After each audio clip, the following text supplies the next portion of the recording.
예, 업무용 승용차부터 보겠습니다. 자, 업무용 승용차 고정자산입니다. 그래서 감가상각 부분에 대한 세무조정, 그러니까 감가상각비에 대한 세무조정 먼저 완료한 후에 업무용 승용차 관련된 세무조정을 진행을 할 거고요. 이런 부분들은요, 일반 전표 입력, 그리고 메인 매출 전표 입력에 입력된 업무용 승용차 관련 비용하고요. 그리고, 여러분들이, 아마 대충 작성할 텐데, 운행기록부, 원래는 회사에서 작성을 해야 되는데 다 100% 업무에 사용했다고 하겠죠. 운행 기록부라든가 또 업무용 승용차 등록, 업무용 승용차 등록 화면에 가시게 되면 전용 보험 가입한 거, 번호판 부착하는 거 등등등등 이런 부분들을 선택을 해서 입력을 해주게끔 돼 있어요. 자, 전용 보험에 다 가입을 했다. 그리고 번호판 부착 대상이다. 그러면 번호판 부착 다 했다라고 체크를 하면서 F12, 여기 업무용 승용차 관련 비용에 있어서 화면에서 F12, CF12네요. 블록이 통해서 작성을 합니다. 블록이 통해서 작성을 하게 되면 감가상각비는 혹시 그 업무용 승용차 관련된 감가상각비 세무조정 결과 한도 초과가 있다면 그 부분은 제외하고 여러분들이 개별적으로 입력을 해줍니다. 그래서 한도 초과가 되지 않도록 하는 게 또 방법이겠죠. 직접 수정 입력하면 되고요. 리스 차량이라든가 이런 부분들은 개별적으로 여러분들 뭐 렌트 차량, 총 임차료의 70% 이런 부분들은 자동 반영되는 거 또는 리스 차량의 경우에 어떻게 해요? 임차료, 보험료, 자동차세 차감한 금액의 7%를 대략 감가상각비 상당액으로 계산해가지고 입력을 해주면 됩니다. 참고적으로 업무용 승용차 관련해서도 소규모 법인 등에 대해서는 또 한도가 예를 들어서 감가상각비 800만 원이 400만 원 뚝 떨어진다든가 뭐 이런 식으로 제한이 규제가 가다 보니까 여기다 체크를 해줘야 돼요. 소규모 보험들 체크를 해줍니다. 그래서 쭉 관련된 내용들이 자동적으로 송금불산임액이라든가 이런 부분들이 나오고요. 그래서 F3 조정 등록을 통해 가지고 화면 나오죠. 조정 등록 통해 가지고 여기 세무 조정을 해주면 되고요. 또 하나 업무용 승용차에 대해서는 감가상각비 한도액이 800만 원밖에 안 됩니다. 그래서 한도 초과돼서 이런 부분들이 있다 보니까 그거 나중에 2월에서 공제 해줘야 되는 송금산입 이 해줘야 되는 부분이 있으니까 여러분들 나머지 반영해 주시고 양도하는 금액이 있다면 양도가에 정리해서 송금산입이라든가 이런 부분들 정리를 해주면 됩니다. 송금산입에 이런 부분들 죄송해요. 너무 시간이 없어서 이렇게 해서 정리를 하면 되고요. 31번 송금불산입 합계라든가 40번 송금 추인액하고 52번 한도 초과액 그리고 58번 송금산입액 이런 부분들 숫자가 나오게 되면 여러분들이 F3 조정 등록을 통해서 반영을 해 주시면 됩니다. 자, 퇴직급여 관련해 가지고는요. 퇴직급여 관련해서는 총급여의 요 순서대로 이렇게 요 순서대로 갈 텐데 처리를 하는데 기본적으로 퇴직급여 충당금에 대해서는요. 기본적으로 송금으로 인정을 하지 않는다고 했어요. 뭐 하라고요? 퇴직연금 가입하라고 해서. 그래서 과거에 자료가 있다라고 한다면 뭐 조정하는 부분이 있을 텐데 그게 아니라면 퇴직급여 충당금 조정명서서 작성할 일은 이제는 없을 겁니다. 없어서 작성 생략하겠습니다. 퇴직금 추계액 명세서는 여러분들이 그 추계액 화면에 들어가 가지고 작성된 이 부분들 입력을 해주면 된다는 얘기고요. 자, 이렇게 하고 퇴직연금을 가입을 하라고 합니다. 확정급여형과 확정기여형 DC가 있는데 어떤 게 좋아요? 여러분들 입장은 DC가 좋습니다. 회계 처리가 깔끔하니까 가급적 DC 가입하라고 하세요.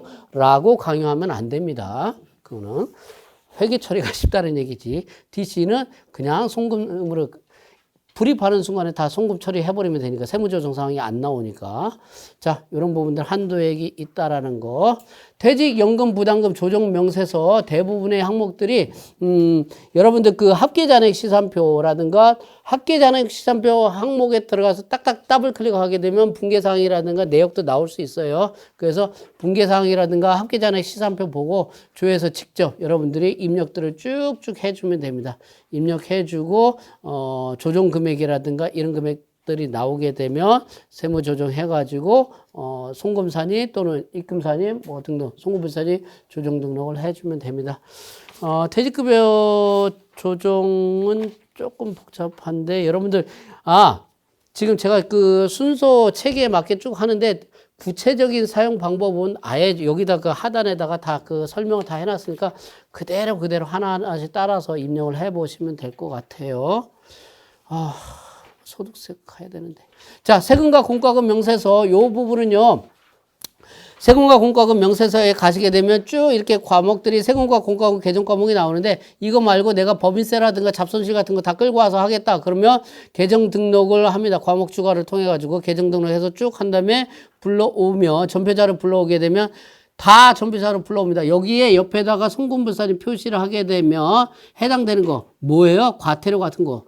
또는 법인세 등. 아까 법인세 등은 직접 소득금액 조정학급여에 반영하는 방법도 있고 세금과 공과금 명세서에 반영하는 방법도 있어요. 두 가지 방법이 있어요. 그래서 조정 등록 통해 가지고 반영을 해주면 된다는 얘기입니다. 이런 부분들은 빈번하게 나오는 사항이니까 여러분들 세금과 공과금 요거는 반드시 작성하고 조정 사항 나옵니다. 네. 벌금 과태료 나올 테니까. 자, 가지급금 인정이자에 대해서는요, 이게 납세자하고 굉장히 많이 충돌을 일으키는 부분이고, 그리고 여러분들을 굉장히 머리 아프게 하고 퇴사에 이르기까지 하는 부분입니다. 왜 그러냐면, 사장님 이렇게 정리하다 보니까 사장님 가지급금이 이만큼 나와서 가지급금이 뭐 돼? 사장님, 네가 가져간 거. 라고 얘기하는 겁니다. 그랬더니 뭐라고 하냐면, 내가 언제 가져갔다고 막 그래요. 그래서 결론적으로 뭐냐면, 여러분들이 279페이지 보시게 되면 가지급금 사례가 나와 있어요. 가지급금이 사장님이 가져간 것뿐만 아니고 자본금을 넣었다고 하면서 실제로 넣지 않은 경우 또는 징빙도 없이 돈 빼내간 거 또는 매출 채권이 남아있다고 하는데 실제로 거래처에 물어보니까 매출 채권 다 줬대. 누구한테? 니네 사장한테 다 줬잖아. 그러면 가지급금이 된다는 얘기예요. 또는 비현실적 퇴직금 등등등등 이런 사항들로 인해서 가지급금이 발생될 수 있다라는 것을 사장님한테 분명하게 설명을 해줘야 돼요. 안 그러면 사장님이 쬐끔 찾아 쓰는 거 50만 원, 야, 50만 원 쳐줘봐. 100만 원 좀 줘봐. 쬐끔씩 찾아가는 그 금액들이 나중에 쌓이면 1억, 2억, 3억 되고 제 친구의 장인어른은 가지급금 쌓여가지고 회사가 망했습니다. 그건 세무대리인도 책임을 면할 수 없습니다. 중간중간에 이런 위험성을 얘기를 했어야 되는데 근데 이런 위험성을, 이런 얘기를 하게 되면 내가 언제 가져갔다고 너 한번 따져보자 해가지고 막 옥신각신 싸웁니다. 그래서 그때마다 가지급금을 항상 상기를 시켜줘야 돼요. 네. 이 부분 때문에 싸워서 직원들 퇴사하는 경우도 가끔 나와요. 자, 가지급금 발생하면 인정이자 입금 산입 해줘야 되고 지급이자 송금 산입 해줘야 되고 아주 힘들어집니다. 이게 세법은 그렇지 형법으로 가게 되면 횡령죄로 갑니다. 횡령죄로.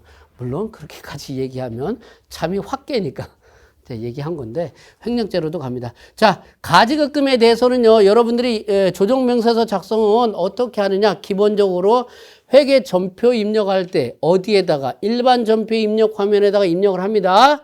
가지급금 발생 대여 회수를 대표이사는 대여하면 1번 그리고 회수하면 4번 그리고 부사장은 2번, 5번, 그 다음에 상무전문은 3번, 6번, 뭐 이런 식으로 해가지고 고정조교를 인별로 고정조교로 활용해서 다시 일반 전표 입력 화면에다가 가지급금, 대여금, 가지급금이든 대여금이든 요 부분들에 대해서 금액을 입력을 하고 금액 입력 전에 조교를 넣게 돼 있죠. 그 고정 조교를 반드시 넣어줘야지만이 여기에 다 자동적으로 반영이 될 거예요. 됐죠? 자, 그렇게 해가지고 가지급금 가성은 요 순서대로 해서 쭉 합니다. 그러면서 이자율 선택은 뭐냐면 가중평균 차입 이자율은 은행에 대출이 많았을 때 그 차입 이자율을 끌고 올 수도 있고 없으면 몇 퍼센트? 4.6% 당좌대출 이자율로 계산이 될 수가 있다라는 거 선택을 하면 됩니다. 그래서 회계 데이터 불러오기 해서 불러옵니다. 그래서 인별로 적용, 차변, 대변 해가지고 쭉 금액이 나오고 적수가 나옵니다. 회계 데이터 불러오기 하면은 이렇게 대표이사, 기타 직책에 따라서 이렇게 나옵니다. 계정 과목을 가지급금이 아니라, 가지급금 쓰게 되면 굉장히 모양이 이상해져요. 그래서 보통은 단기 대여금, 내지는 여러분들을 쓰는 계정 과목이 주임종 단기 채권, 이런 계정 과목을 쓰더라고요. 어떤 계정 과목을 쓰든지 다시 적용은 그렇게 쓴다고 했고, 또 가지급금이라는 계정 과목을 안 쓰고 대여금이라든가 주임종 단기 채권이라든가 다른 항목을 쓴다라고 한다면 계정 과목 및 적용 등록에서 그 가지급금이라고 성격이 설정이 돼 있어야 된다고 했어요. 그래야지만 이 데이터들을 딱 불러온다라는 얘기입니다. 그래서 쭉 불러오기 해서 반영을 해줍니다. 자, 반영을 쭉 해주고 그 다음에 차입금 입력 쭉 입력을 해줍니다. 가지급금, 가수금 자동적으로 입력이 돼 있을 거고 차입금 불러오기 해서 새로 불러오기 전체 현재 거래처 쭉 불러와서 작업을 하고 이자율 같은 경우에만 개별적으로 입력을 해주면 됩니다. 프로그램에는 이자율이 입력이 안 돼 있을 테니까 여러분들이 확인해가지고 이자율을 입력을 해줍니다. 그리고 나서 인정이자 계산 을지의 탭에 가보게 되면 요 가지급금 적수 나오고 가수금 적수 차감을 해서 이자율 계산해서 인정이자 자동적으로 계산이 될 거고요. 요 금액이 계산이 될 거고 인정이자 조정 갑지에 인정이자 이 금액 요 금액 해서 요 금액 회사가 계상한 금액 자동적으로 계상을 해 놨다라고 한다면 세무 조정을 할 게 없을 겁니다. 자, 그래서 이 가지급금 조정명세서 여기에서 한번 계산을 해서 인정이자 계산해서 사장님 너 있잖아 이자 이만큼 내야 돼 입금해 라고 해서 회사 회계 처리를 해주게 되면 세변 조정을 안 나오고 회사 회계 처리 안 해줬다 그러면 회사 계산이 안 나오면 입금사니 상여 소득세 과세 이 문제가 갈 수 있으니까 그래서 뭐라고요? 싸운다고 대표이사하고 그러니까 그때마다 알려줘야 돼. 가지급금이 나오면 많으면 이 회사 망할 테니까 빨리 기장 미수금 같은 거 회수하고 털어야 돼. 그 생각도 할 수 있어요. 자, 그러면서 가지급금에 대해서는 다시 가지급금 인정이자의 경우에는 회사가 미수이자를 계상을 했다. 이자를 계상해서 사장님한테 받을 걸로 계상했으면 가지급금 인정이자는 추가적으로 세무조정할 사항이 안 나오죠. 여기까지는 직원들이 해요. 그런데 직원들이 놓치고 가는 게 뭐냐면 가지급금 인정이자는 계산을 하는데 지급이자 송금물사님은 놓치고 가요. 가지급금 인정이자가 계산이 되면 가지급금 상당히만큼 지급이자 송금물사님을 놓치고 갑니다. 이거 빠뜨리지 않아야 됩니다. 예? 지급이자는 송금물사님 안 하고 가는 경우가 있어서 자 업무무관 부동산 등에 대한 관련한 차입금 이자 조정 명세서 화면에 들어가서 적수 입력 을태 지급이자 갑탭 해가지고 업무무관 부동산 동산 가지급금 쭉 해가지고 불러오기를 하게 되면 자동적으로 쭉 다 반영이 돼 있을 겁니다. 이에 따라서 지급이자 송금물사님액이 계산이 될 거예요. 지급이자 관련해서 이자율 마찬가지로 입력을 직접적으로 입력을 해줍니다. 물론 채권자 불분명이라든가 건설자금 이자가 있다면 당연히 차감을 직접 입력해서 차감을 해줘야 되겠지만 그게 없다면 빼고 자 지급이자 계산이 되면 차입금 적수 자동적으로 계산이 됐을 거예요. 그러면 어떻게 해요? 지급이자 송금물사님액이 계산이 되니까 요건 어떻게 하라고요? 송금물사님 기타 사유 유출 처분하면 됩니다. 여기에 마찬가지 요거 조정 등록 있죠? 클릭을 하게 되면 소득금액 조정 합계표에 입력을 할 수가 있다라는 겁니다. 계산은 간단한 거예요. 됐죠? 자, 외화자산 등 평가차손익 조정명세서 외화자산 등에 대해서는 평가차손익 환산손익은 당연히 입금과 송금이지만 평가차손익에 대해서 외환차익 용어를 구분해서 쓰죠. 외환차익, 외환차손은 실제 발생된 실현된 거기 때문에 당연히 입금, 송금 그리고 회계 처리도 그대로 돼 있을 거예요. 세무조정상 안 나올 거예요. 근데 환산이익과 환산손실은 계상할 수도 있고 안 할 수도 있어요. 계상했을 때 또는 안 했을 때 세무조정하는 사항들이 있는데 안 하는 게 정신건강에 육체 건강에도 좋겠죠. 그래서 여러분들 한번 참고를 해 보시면 될 것 같아요. 패스합니다. 간단한 내용이라서 여러분들 충분히 보시면 알아요. 자, 평가 방법 신고서 내고요. 제가 그거 얘기 안 했다. 감가상각비 할 때 이 부분은 여러분들이 참고를 하세요. 감가상각비는 회사 계상액과 세법상 한도액을 일치시켜주면 세무조정사항이 안 나오니까 깔끔해서 조정명세서만 그냥 형식적으로 작성해주면 된다고 했죠. 참고적으로 여러분들 팁을 드리게 되면 감가상각의 경우에는 기준 내용연수가 있어요. 근데 이 기준 내용연수 플러스 마이너스에서 25%를 가감을 할 수가 있어요. 그러면 마이너스 25%를 하게 되면 예를 들어서 5년이다 그러면 5년이 아니라 3년으로 해서 감가상각을 할 수가 있어요. 뭔 얘기예요? 감가상각 기간을 단축시켜 버리게 되면 초기에 감가상각을 많이 해서 세금을 줄여나갈 수 있다라는 겁니다. 그럴 때는 내용연수 변경 신고서를 그냥 제출해 주면 돼요. 서식에 다 있으니까. 제가 이 얘기를 왜 하냐면 제가 원래 원칙대로 그대로 기준 내용연수 따라서 감가상각을 했더니 이 사장님이 나중에 와서 야, 다른 데는 감가상각 확 줄여가지고 마이너스 25% 내에서 할 수 있다고 했는데 왜 안 했느냐 막 뭐라고 하는 거예요. 할 말이 없어진 겁니다. 왜? 이 회사가 몇 년 안 가거든. 5년까지 안 갈 수 있으니까 미리 감가상각 다 찾아먹고 세금 줄여놓고 갔어야 되는데 제가 워낙 저는 정직하게 살아와서 가훈이 정직이면 정직하지 않다는 얘기죠. 그런 부분이 있으니까 혹시라도 그 감가상각 내용연수를 단축해서 마이너스 25%에서 내용연수 변경 신고서 제출해가지고 빨리 세금을 줄여서 할 수 있는 방법이 있다라는 거 여러분들 참고하시면 됩니다. 됐나요? 자, 국고보조금 등이라든가 부담금이라든가 보험 차익 등으로 인해서 자산을 취득하게 되면 이 부분에 대해서는 당연히 입금이 돼서 과세가 되는 게 맞는데 과세하면 자산 취득하기 어려워서 일시상각 충당금이라든가 설정을 해가지고 송금 산입을 할 수가 있다라는 겁니다.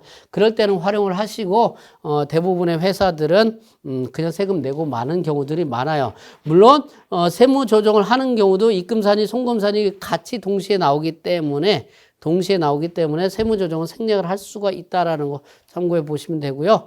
그 다음에 고유목적 사업 준비금 조정 명세서 관련해 가지고요. 간혹 가다가 여러분들 비영리 법인 하고 있죠. 페이지 291페이지에 가시게 되면 비영리 법인, 공익법인 그 중에서 특례 일반 기부금 단체를 제가 이렇게 동글맹이 치면서 명확하게 구분을 딱 해놨어요. 깔끔해요. 깔끔하게 정리를 해놨고 그 비영리 법인, 공익법인 등에 대해서 적용되는 세무사항을 1, 2, 3, 4, 5, 6, 7번까지 쫙 다 정리해놨으니까 다 정리해놨어요. 이거 이외에 크게 발생될 일은 크게 많지는 않을 거예요. 보시면서 정리하면 되고 다만 이제 과세 특례는 고유목적 사업 준비금 송금 산입하는 이런 부분들이 있으니까 요 준비금 조정 명세서의 화면에 들어가 가지고 정리를 하면 된다는 얘기입니다. 예. 비영리 법인 같은 경우 크게 다루질 않은 직원들이 몇 개 안 될 수 있어요. 없거나 거의 없거나 그럴 텐데 혹시라도 있으면 요 정도 내용 참고해 보시면 충분히 다 커버가 다 됩니다. 커버가 다 돼요. 다만 한 가지 뭐가 있냐면 비영리 법인에 대해서는 그 수익 사업을 영위하지 않는 경우가 많아요. 그래서 뭐 준비금 송금 산입하고 이런 거 저런 거 필요가 없을 수 있는데 다만 이거는 하나 있어요. 비영리 법인의 경우에는 예금을 많이 넣어요. 그러면 이자 소득이 발생을 해요. 자, 이자 소득이 발생을 했을 때 그냥 놔두게 되면 은행에서 원천 징수하고 끝나버려요. 그런데 비영리 법인에 대해서 요거 신고를 하게 되면 뭐예요? 환급을 받을 수 있다는 얘기예요. 이자 소득. 그러기 위해서는 반드시 법인세 신고를 해줘야 돼요. 그때 법인세 신고를 안 하면 나중에 환급해줘요라고 청구하면 안 받아줍니다. 되셨나요? 요거 놓치고 가는 경우가 있어요. 그것만 주의하시면 되고 그리고 비영리법인이 부동산 등을 팔았다. 그러면 보통은 고유목적 사업에 사용을 했으면 양도세, 법인세 안 냅니다. 이런 규정이 해당되는지 보셔가지고 세금 내지 않아도 됩니다라고 상담을 해주시면 됩니다. 물론 요건 따져봐야 돼요. 요건을 따져보고 정리해 주시면 됩니다. 자, 기부금 조정으로 가십니다. 기부금 조정은 다시 여러분들 법인세법상 기부금의 종류가 뭐가 있어요? 특례 기부금, 일반, 우리 사주 여러 가지가 있는데 기부금에 대한 구분은 기부금 영수증을 보고 합니다. 자, 기부금 입력 탭에 가시게 되면 여기 입력을 하는데 F12 불러오기 하게 되면 기부금은 어디 입력이 돼 있죠? 일반 전표 입력 화면에 입력이 돼 있어요. 그 자료를 쭉 불러오는데 여기 기부처, 사업자 등록번호라든가 이런 부분들은 직접 다 유형 같은 거 입력을 다 해줘야 돼요. 특히 유형은 기부금 영수증 보면 나와 있어요. 여러분들이 절대 판단을 못한다고 생각이 됩니다. 자, 영수증 보고 유형 판단하시고 그리고 영수증 보시고 사업자 등록번호 입력하시면 기부금 내역 불러와지고요. 그리고 기부금은 소득 금액을 기준으로 기준 소득 금액을 토대로 해서 세무 조정을 할 텐데 그러기 위해서는 기준 소득 금액 다른 세무 조정이 모두 다 완료된 후에 가장 마지막으로 기부금 조정 명세서는 작성을 합니다. 그래서 소득금액이 확정돼 있을 거예요. 새로 불러오기 위해서 결산서상 당기순위, 입금산위, 송금산위 이런 부분들이 쭉 다 불러와질 겁니다. 자동적으로 불러와지고 작업을 합니다. 그리고 기부금 조정 탭에 가가지고 비지정 기부금이 있다면 그건 무조건 송금물산임 하는 거고요. 비지정이 아니고 기부금 조정 탭으로 가게 되면 요 부분들이 2월 결손금이라든가 이런 부분들을 확인해서 2월 결손금을 입력을 해줍니다. 2월 결손금을 입력을 해주면 기준 소득금액이 자동적으로 쭉 다 계산이 될 거예요. 그래서 소득금액이 계산이 되게 되면 송금산입의 한도 초과액, 요 한도 초과액이 쭉 나올 거고요. 한도 초과액이 거의 다 안 나오겠죠. 그런데 한도 초과액이 나오게 되면 2월에서 공제를 받는데 이 한도 초과액이 왜 나오는가 봤더니 그 회사의 당해년도에 소득 금액이 없거나 손실이거나 그럴 때는 다음 연도로 넘어가야 돼요. 그래서 한도 초과액은 다음 연도 넘어가면서 2월 공제 받을 수 있다라는 거. 기부금 2월액 명세 이 부분 작성돼야 된다는 거. 그리고 차기 2월에 정리해서 거의 다 자동적으로 요 화살표는 요게 이렇게 바뀐 것 같아요. 이렇게 23번의 금액은 여기 반영이 될 거고 여기 반영이 될 거고 요 금액과 요 금액이 요쪽으로 반영이 될 겁니다.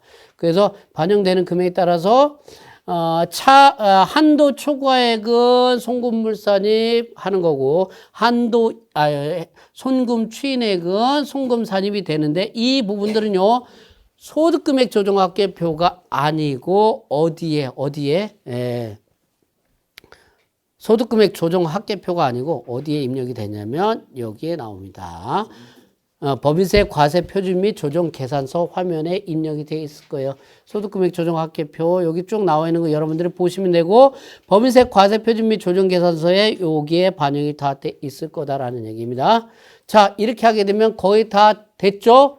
자, 세무조정까지 다 됐어요. 그러면 이제 기타 부속 서류라든가 작성을 가는데 소득자료 명세서는요.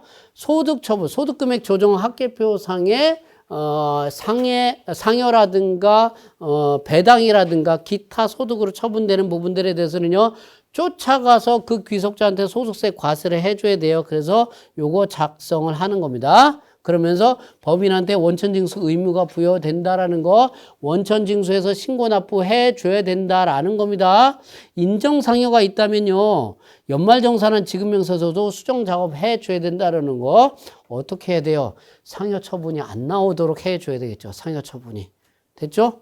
그래서 가지급금 인정이자 같은 경우 상여 처분이 안 나오도록 어떻게 해 줘야 될까요? 미수이자를 계상을 해놓고 가는 겁니다. 미수이자 계상을 해놓고 사장님 너 있잖아 세금 이자 내야 돼. 누구한테? 회사에다가 라고 알려줘야 된다라는 얘기입니다. 됐죠? 자, 이렇게 해서 정리하고요. 소득공제 신청서는요, 배당소득공제라든가 이런 부분들에 대해서 적용이 되는데 거의 해당 사항은 없을 겁니다. 투자, 유동화 전문회사 등 이런 부분에 해당되는 회사들이 있다면 정리하시면 되네요. 자, 그 다음에 세액공제 감면으로 가게 되는데, 세액공제 감면으로 가게 되면, 여러분들이 세액 감면을 받게 되면, 감면 대상 소득과 비감면. 그러니까 예를 들어서, 제조업이다. 그러면 제조업 소득과 부동산 임대 소득이 있다면, 부동산 임대는 감면이 안 돼요. 그런 부분들을 소득을 구분하기 위해서 뭐 해야 되냐면 소득 구분 계산서라는 것을 작성을 해줘야 돼요. 자, 여러분들 교재 보시게 되면 보통 직원들이 소득구분 계산서까지 작성을 하는데 소득구분 계산서 화면에 보시게 되면 이 개별분, 영업의 수익이라든가 영업의 비용의 개별분을 구분을 안 해주는 이 기타분은 과세분, 과세가 아니고 감면되지 않는 분을 기타분, 감면분은 여기다가 입력을 쭉 해줄 거예요. 불러오기 하면 반영이 될 거고요. 수입이자 유무형자산 처분이라든가 가지급금 인정이자라든가 수입 임대료라든가 또는 유가증권 평가손실, 유형자산 처분 손실이라든가 이런 부분들은요. 개별입금, 개별송금, 개별분의 기타분에다가 입력을 해줘야 돼요. 그래야지만이 소득구분 계산할 때 빠지게 된다는 얘기예요. 그거는 빼놓고 계산이 돼야 된다는 얘기예요. 뭐 큰 금액은 아니지만 요런 부분들 아예 직원들이 귀찮다고 해가지고 요거를 반영을 안 하는 경우가 있어요. 물론 세금에 미치는 영향은 그렇게 크지는 않겠죠. 그래서 혹시라도 영업의 수익이라든가 영업의 비용에 수입 배당금, 수입이자 뭐 그 유가증권 뭐 처분이익 같은 거 등등등등 또는 처분 손실이라든가 이런 부분들이 있다면 소득구분 계산서, 표준손익구분 격리 탭에서 여기서 개별적으로 기타분에다가 반드시 별도로 반영을 해줘야 된다는 얘기. 예. 나머지는 쭉 다 자동적으로 세무조정 쭉 해가지고 정리를 하면 됩니다. 하면 이렇게 해서 정리를 하게 되면 나오고요. 자, 요거 과세표준 금액은 법인세 과세표준 및 세액조정계산서 과세표준 금액과 일치를 해야 될 거예요. 일치하지 않으면 붉은색으로 반영이 되니까 확인을 하셔야 된다라는 얘기입니다. 자, 이렇게 해서 소득구분 계산서 작성하고요. 각종 요즘에는 굉장히 고용을 늘리게 되면 고용증대 세액공제라든가 이런 것들을 반영을 해주고 세제 혜택을 주는데 그러기 위해서 근로자를 몇 명 고용을 하고 있는지 늘었는지 줄었는지를 이것을 일일이 다 계산을 해줘야 되는데 여러분들이 하기가 힘들어. 어떻게 해요? 어디에다가 사원 등록에 등록된 근로자 정보를 반영을 다 해줄 거예요. 그래서 사원 등록에 등록하면서 상시 근로자냐 아니냐 이 부분 판단해서 여러분들이 입력을 해주라고 했죠. 그러면 그 입력된 자료가 근로자 고용 현황 여기 할 때 자동적으로 작성이 됩니다. 자동적으로 반영이 돼서 이걸 근거로 해서 공제되는 금액이 계산이 될 겁니다. 여기에 보시게 되면 불러오기 하는 거고 거기에 청년이라든가 기타 우대 같은 거 상시 구분이라든가 이런 걸 통해 가지고 여러분들이 입력을 해 주는데요. 자, 경력 단절이라든가 이런 부분들을 할 때는 우대사항이기 때문에 전년도 불러오기 해서 그냥 반영을 해주면 되는 거고 올해 새로 발생한다라고 하면 기타 우대란에다가 반영을 해주면 된다라는 얘기예요. 자, 그랬을 때 여기 청년의제 적용이 있는데 이 청년의제 적용은 뭐냐면 이 청년의제 적용은 상시 자 지금 현재 고용 관련해서 세액공제 적용하고 할 때 청년이었으면 다음에도 계속 청년인 걸로 계속 봅니다. 계속 청년인 걸로 봅니다. 그런데 계속 청년인 걸로 본다라는 이 의제 규정은 고용 감소로 인해서 세금을 추징할 때만 적용을 해요. 따라서 고용 감소가 아닌 경우에는 청년 의제 적용에 체크하지 않고 혹시라도 고용 감소를 해서 추가 납부세액을 계산한다. 그때는 청년 의제가 적용이 된다라는 얘기예요. 그러니까 고용 감소로 인해서 세금이 1인당 뭐 몇백만 원씩 이렇게 그 세액공제를 해줘요. 그러다 보니까 굉장히 금액이 큰데 혹시라도 고용 감소가 되면 다시 세액공제 혜택 받았던 거 도로 납부를 해줘야 돼요. 자, 그랬을 때 추징을 할 때 그때는 청년이었던 걸로 계속 보겠다는 의제 규정을 적용을 합니다. 그래서 자, 고용 감소로 이렇게 할 때만 요거 체크한다. 그 외에는 나머지 그대로 적용해 주면 되고요. 여기에 그리고 나서 F3 작업 완료를 클릭을 반드시 합니다. 마감이 아니고 신고서 마감하는 건 아니다라는 얘기예요. 데이터 수정하는 것을 방지하기 위해서 틀리면 큰일 나니까. 자, 재손실 있으면 제 공제감면세 계산서 화면에 들어가서 요게 여기다 입력을 그대로 해주면 되고 20% 이상 손실했을 때 창업 중소기업 세액 감면은요 보통 이제 청년 창업의 경우는 지역에 상관없지만 그 이외의 경우에는 수도권 과밀억제 권역 이외의 지역에서 창업을 했을 때만 해당이 됩니다. 이런 업종 확인해 보시고 세액 감면이라든가 이런 부분들이 있는데 자동적으로 계산이 될 거예요. 창업 중소기업 등에 대한 감면세 계산서 화면에 들어가시게 되면 창업 지역 선택하는 거 수익 금액 확인하는 거 8천만 원 이하가 되면 감면 특례가 적용되는 부분이 있고요. 자, 요거 창업 중소기업 등 어떤 내용인데요. 요거 클릭을 하게 되면 어떤 내용인지 선택을 할 수 있게끔 돼 있다는 얘기. 그리고 최초 소득 발생 과세 연도 입력하는 부분 쭉 정리해 주면 되고요. 감면 대상 산출세 요거 클릭을 하게 되면 팝업 창이 활성화될 거예요. 그러면 불러오기 하면 자동적으로 반영이 될 거고 감면율 입력을 해주면 반영을 쭉 해준다는 얘기. 간단하게 계산을 할 수 있다는 얘기예요. 문제는 자 지금부터 공제 감면을 할 때는요 반드시 여러분들이 제 책 또는 여러분들 좀 더 두꺼운 책 공제 감면을 적용을 할 때는 이 회사가 반드시 이 사항에 해당이 되는지 또 하나 사후관리 추징되는 게 뭐가 있는지를 반드시 같이 보시고 나서 엄격하게 적용을 하셔야 될 겁니다. 자, 그렇게 하시고요. 자, 가장 흔하게 창업 중소기업은 청년 창업 아니면은 지방에서 주로 적용이 되다 보니까 수도권 내에서는 적용될 여지가 별로 없겠죠. 요거는 거의 대부분 다 발생을 합니다. 중소기업 특별세액 감면은 요건이라든가 이런 부분들이 필요 없어요. 다만 중기업이고 소기업이어야 되겠죠. 중기업, 소기업은 중소기업 기준 검토표에 보시게 되면 시행령 별표에 업종별로 매출액이 나와 있어요. 이런 부분들 보셔가지고 F12 불러오기 하는데 일단 먼저 여기 커서 놓고 F2 코드 도움 팝업창 활성화시켜서 중소기업 특별세액 감면 선택을 하고 나서 F12 불러오게 되면 이 부분들이 자동적으로 불러오게 될 겁니다. 뭐에 따라서 소득구분 계산서 작성을 했잖아요. 그거에 따라서 반영이 될 거고요. 적용이 될 겁니다. 자, 혹시라도 상시 근로자 인원 감소된 게 있다면 여기다가 체크해 주시면 된다는 얘기예요. 자동적으로 다 반영이 된다라는 얘기고요. 중소기업 특별세액 감면 같은 경우는 나중에 보시겠지만 최저한세 감면, 최저한세 적용 대상이 됩니다. 그래서 감면이 배제가 된다라고 하면 최저한세 적용 배제란에 입력하고 다시 작성을 해줘야 된다는 거. 최저한세 쪽에서 다시 볼게요. 자, 그렇게 하고 이렇게 쭉쭉 요 화면에 따라서 불러오기 반영을 하면 된다는 얘기고. 자, 통합투자세액공제는 말 그대로 투자세액, 각종 투자세액 공제가 있었는데 그것들을 다 통합해서 적용을 해 주겠다라는 얘기입니다. 페이지 316페이지에 보시게 되면 중소기업 투자세액 공제 특정시설 여러 가지가 쭉 나와 있는데 통합 투자세액 공제 업종이 대부분 다 해당이 될 거고요. 다만 통합 투자세액 공제 대상 자산이 있어요. 316페이지 하고 있어요.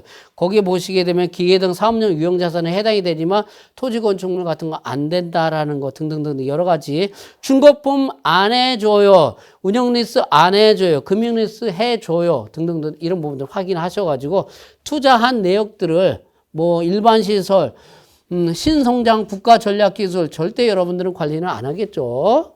자, 이런 부분들 선택을 해가지고 투자 금액들을 쭉 입력을 해주면 자동적으로 반영이 됩니다. 추가 공제 하는 것들은 연평균 투자 금액들이 나와야 되기 때문에 여기 클릭을 해서 공제 금액 계산 탭에 가셔가지고 여기 클릭을 하게 되면 팝업창 열립니다. 투자한 금액들 개별적으로 하나 입력을 다 해줘야 됩니다. 확인 탭 키를 누르게 되면 자동적으로 세액공제 조정명서서 이 화면에 가보시죠. 그러면 통합투자세액공제 여기 뜰 거예요. 계산이 있을 겁니다. 패스. 성과공유 중소기업 좀 이렇게 성과 공유를 좀 해줬으면 좋겠네. 하는 회사가 드문데 해당되는 거 있어요. 내일 채용 공제라든가 청년 재직자 내일 채용 공제 이런 부분들이 성과 공유 중소기업 범위에 들어가더라라는 얘기. 자, 그래서 성과 공유를 해주게 되면 세액 공제 해준다라는 얘기인데 여러분들은 그림의 떡이 될 수가 있겠네요. 자, 고용세액공제, 통합고용세액공제, 요것도 상시 근로자 수 F12 불러오기를 통해서 반영이 될 겁니다. 그래서 상시 근로자 현황 1차, 2차, 3차 년도 이렇게 쭉쭉쭉쭉 반영을 쭉쭉 해주면 됩니다. 공제세 계산, 이런 부분들 반영을 해줍니다. 그러면 나머지 그 세공제 명세세 다 반영이 될 거고요. 상가 임대료 인하를 해줬다라고 한다면 여기에다가 이 화면에서 세공제 2 탭에서 바로 입력을 해줘서 여러분들이 계산하시면 됩니다. 고용세액공제 관련해서 몇 명씩이에요? 850만 원, 1450만 원, 뭐 이렇게 되는 건 323페이지에 이렇게 돼 있다는 얘기고요. 325페이지 공제 개편 내용. 이번에 세법 개정이 통과가 됐죠. 개정된 내용은 제가 아직 확인 안 해봤는데, 제가 지금 설명하는 건 2025년도 귀속 위주로 하고 있고요. 2026년도부터는 개정되는 내용 다시 여러분들이 확인해서 하시면 됩니다. 그거는 별도 강의를 또 할 겁니다. 자, 세액공제 조정명세서에서 상가 임대료 인하한 게 있다라면 세액공제 해주면 됩니다. 임대료 인하하기에 몇 %였나요? 50%, 70%, 70%가 될 겁니다. 기준금액이 1억 원을 초과하게 되면 50% 선택을 해주면 될 거고요. 또 가장 흔하게 나오는 거 연구 및 인력개발비. 자, 여러분들 회사가 연구 전담부서를 설치했든지 연구소를 설치를 하게 되면 거의 대부분은 연구소 인원, 연구 전담부서 인원에 대한 인건비는 연구 인력개발비 세액공제를 적용을 받을 수 있어요. 엄청난 큰 혜택입니다. 그래서 연구 전담부서 또는 연구소를 설치를 했다는 얘기가 들리게 되면 반드시 연구소 인원에 대한 인건비 여러분들이 체크를 하셔가지고 요거 반영을 해줘야 돼요. 그래야지만이 세액공제 받습니다. 안 받으면 이거는 나중에 진짜 된소리 맞아요. 이것도 안 해주느냐 막 뭐라고 욕 바가지로 먹습니다. 네. 다만 이제 금액 중에서 공제가 되는 것도 있고 안 되는 것도 있고 쭉쭉 있는데 여러분들 331페이지 연구 및 인력 개발 비용 보시면서 확인해 주시고요. 또 놓치고 가는 게 뭐가 있었냐면 331페이지에 보시게 되면 2번에 동그라미 5번 있었죠. 4대 보험료 중에서 회사 부담부는 공제가 가능한 걸로 되어 있는데 이거 안 넣어주는 경우가 있어요. 그래서 잘 찾아 먹도록 합니다. 되셨죠? 주의하십니다.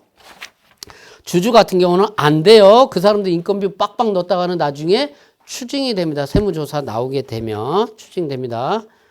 자, 그래서 연구 및 인력개발비 관련해가지고 보통은 이제 일반 연구 인력개발비일 거예요. 신성장, 국가전략기술 뭐 이런 거 여러분들한테 안 맡기겠죠. 그래서 일반 연구 인력개발비 화면에 들어가서 요거 쭉 화면에 들어가서 쭉 입력을 해주면 됩니다. 관련되어 있는 내용 그대로 다 입력을 해주면 됩니다. 공제세액 계산은 요거는 최저한세 설정 제외냐 대상이냐 이 부분을 중소기업의 경우는 연구인력개발비 세액공제에 대해서 최저한세 적용 안 합니다. 근데 중소기업이 아닌 경우에만 대상이다라는 거 선택을 해주시면 된다라는 얘기.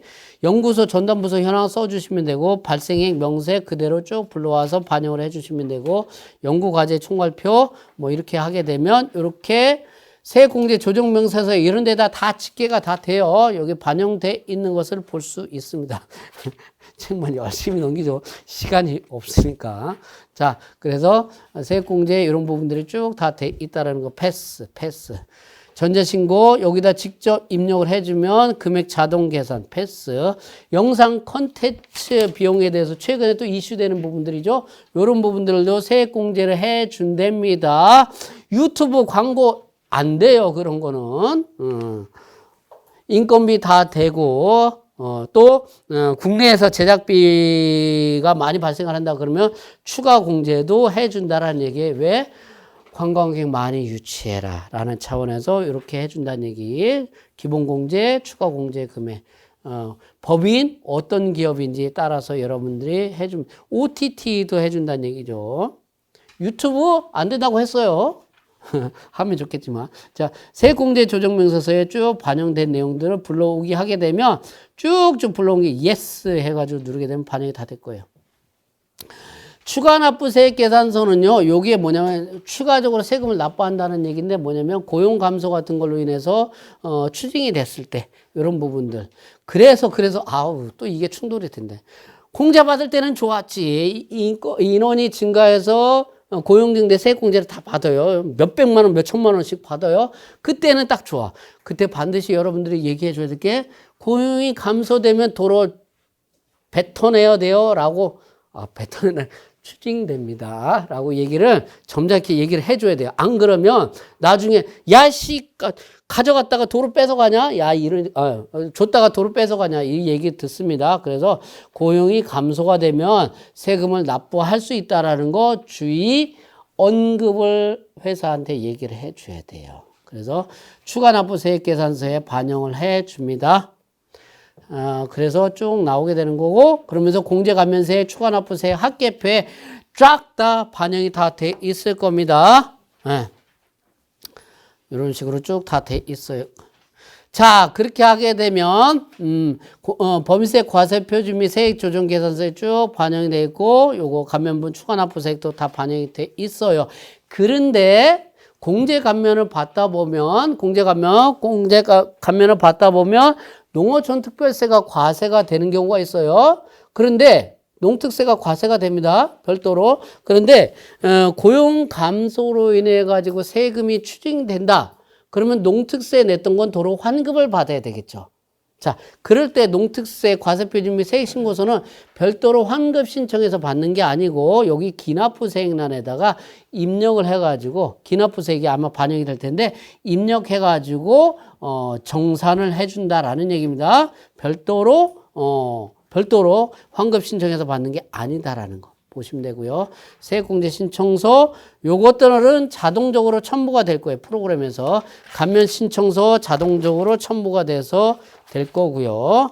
자, 원천납부세액 명세서 여러분들이 손납세금 입력할 때 구분해서 다 입력을 해줬고 전표번호는 하나로 그리고 사업자 등록번호 지방소득세 납세지 쭉 다 입력을 다 해줬던 거 요거 그대로 다 F12 불러오기에서 다 불러오게 되면 요거 자동적으로 다 반영이 되고요. 여기 원천납부세액 명세서는요. 지금 우리 뭐 하고 있어요? 법인세 하고 있어요. 법인세 할 때는 지방소득세가 여기 돼 있다면 지방소득세는 여기 체크해가지고 삭제합니다. 전표 삭제되는 거 아니니까 떨지 마세요. 떨지 말고 하시면 됩니다. 자, 등록하시면 되고 원천납부세 갑, 을 탭 가가지고 쭉쭉 다 자료를 정리하시면 됩니다. 그러면 이제 원천납부세 여기에 자동적으로 요거 반영이 될 거예요. 반영되는 중간중간에 계속 법인세 과세표준 및 세액조정계산서 화면 열어드리면서 여기 반영되는 거 불러오는 거 이렇게 반영되는 거 볼 수 있어요. 그때마다 불러오지 않고 나중에 한꺼번에 F12 불러오기 하면 다 불러올 거야. 한꺼번에 다 왕창 다 불러오기 한다는 얘기고 지방소득세도 마찬가지로 불러오기 해서 반영을 하면 된다는 얘기. 자, 계정별 원장이 요 금액 확인해 보시면 된다는 얘기. 가산세 요 부분들 여러분들 신고불성실, 미제출 이런 부분들이 있는데 신고불성실이라든가 이런 부분들은 직접 여러분들이 입력을 해서 계산을 해줘야 된다라는 얘기입니다. 자, 미제출 가산세 이런 부분들이 지출증명서류 이런 부분들만 F12 불러오기 해서 반영을 하는데 어디에 써요? 여러분들이 증빙 제출 제외 대상 아니면 일반 전표 입력할 때 카드 등 사용 여부할 때 구분해서 반영을 해줬죠. 그 부분들이 집계돼서 여기다 반영이 다 될 겁니다. 그게 서류가 작성이 되면서 가산세 자동적으로 요거 가산세만 자동적으로 불러오고 나머지는 개별적으로 입력을 해줘야 된다는 얘기. 자본금과 적립금 조정 명세서는 뭐냐면 유보 처분했을 때 요 부분들 다 쌓여 있을 겁니다. 유보 처분한 금액들 쌓여 있는 거 증가 감소 자동적으로 반영이 다 돼 있을 거니까 한번 들어가서 보시고 F12 불러오기 반영하고 이게 엇갈려져 있으면 여러분들이 강제로 막 팔피 들어가지고 작업해 줘도 돼요. 상관없어요. 섬뜩한 얘기를 해야지만이 안 좋을 거 아니에요, 지금. 좀 졸리는 것 같아. 저만 졸린가? 자, 자본금과 적립금 조정면에서 갑탭에 가시게 되면 법인세, 지방소득세 동일한 금액으로 입력 정리해 주면 되고 2월 결성금이 조금 주의 깊게 보셔야 될 거예요. 자, 2월 결성금은요. 2월 결성금 5년, 10년, 15년인가요? 이렇게 했는데 2월 결성금 내역란에 반영이 쭉 될 거고 단기 공제액이 이 단기 공제액이 중소기업은 소득금액이 100%로 가는데 중소기업 외 일반 법인은 80% 한도로 입력을 해줘야 돼요. 입력을. 그래야지만이 법인세 과세표준 세액조정계산서 각 사업연도 소득금액에서 2월 결성금 차감되는 금액이 이 금액에 따라서 반영이 된다는 얘기예요. 자, 그래서 내가 중소기업인지 아니지 여부 판단해서 입력을 해줍니다. 자, 그래서 법인세 과세표준 및 세액조정계산서 화면에 가서 2월 결성금 내가 수동으로 억지로 입력을 하게 되면 오류 발생이 된다. 주의하셔야 된다는 거. 수동으로 입력하지 않도록 해줘야 된다는 거. 소득공제액은 소득공제 금액은 전기 법인세 했었을 때 소득공제한 금액 입력해주면 된다라는 얘기입니다. 자, 그 다음에 여러분들이 해줘야 될 게 최저한세 조정명세서인데요. 조정계산서인데 최저한세는 공제감면 겁나게 많이 받으면 최소한 내야 될 세금을 계산하는 부분입니다. 그 부분도 여러분들이 복잡하게 생각할 것 없이 간단해요. 일단 최저한세 조정계산서라는 것을 작성하기 전에 뭐부터 하냐면 자, 공제감면세액, 추가납부세액, 합계표 이 화면 봤나요? 이 화면에 반영된 내용을 조정계산서에서 불러오기를 먼저 해줘야 돼요. 불러와서 요 부분들이 다 반영이 돼야 돼요. 또 어디였어? 여기네. 2월 결성금이 여기 공란으로 돼 있는데 2월 결성금이 공제가 된다라고 한다면 자본금과 적립금 조정명세서 먼저 작성을 해야 돼요.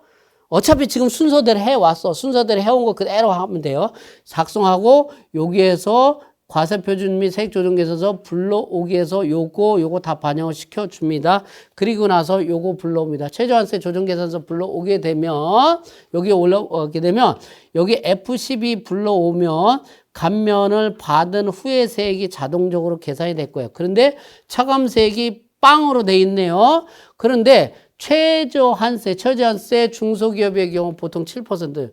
지금 현재는 뭐예요? 일반적으로는 9%로 돼 있죠.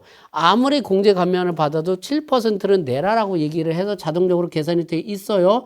그래서 8천만 원은 내라고 돼 있어요. 그러면 여기에서 배제 금액을 정리를 해줘야 돼요. 요 금액이 최저한세가 요 차감세액이 되도록 요 금액만큼을 배제를 해줘야 되겠죠. 질문할까요? 세액공제, 세액 감면이 있으면 최저한세 적용으로 해서 공제 감면을 배제해줘요. 뭐부터 배제할까요? 뭐부터? 세액공제액부터 먼저 배제를 합니다. 왜 그럴까요? 세액 감면은 지금 올해 안 받으면 내년에 못 받아요. 그러니까 올해 죽어나도 책상 꽉 잡고 있어야 돼요. 근데 세액공제는 올해 안 받으면 내년에 받을 수 있으니까 내년으로 넘겨버리면 돼요. 그래서 세액공제란부터 먼저 날려준다라는 얘기. 그러면 어떤 문제가 나오냐면 자, 이렇게 해서 일치가 돼서 이렇게 나올 거예요. 그러면 어떻게 되느냐? 최저한세 적용 과정에서 세액공제 또는 세액감면까지 배제가 됐다면 다시 세액조정명세서 다시 작성을 해요. 거기 가서 다시 수정 작업을 해줘야 돼요. 그래서 감면세액 결정하고 2월 공제가 되도록 정리해 준다라는 얘기. 그런데 거의 대부분은 세액공제 감면이 배제되는 경우는 그렇게 많지가 않을 거예요. 왜 그럴까요?